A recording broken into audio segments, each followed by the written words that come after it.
Isang kwento na naman ng determinasyon at pagsisikap ng mga mag-aaral ang nadiskubre ng aming team sa isang isla sa bayan ng Busuanga sa Palawan. Ang ilang kabataan doon, imbis na magbakasyon, naghahanap buhay at nag-iipon, makabili lang ng gamit pang eskwela para sa nalalapit na pasukan.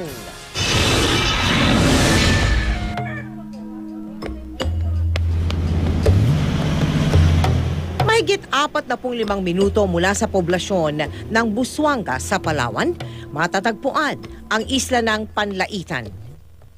Ang biyaya ng karagatan, ang kayamanan ng karamihan. Sabado noong araw na iyon, pero sa halip na sa palaruan, sa dalampasigan nagtungo ang magkakaibigang Christian, Eric at Raymart. Lumalaot po, nagapumana saka nagapangawin. Lalangoy po.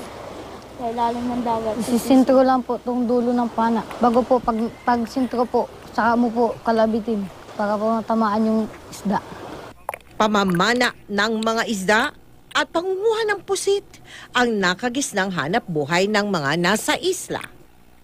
Hindi lamang ng mga nakatatanda, kundi maging ng mga bata. Hindi alintana ang lamig at lalim ng dagat.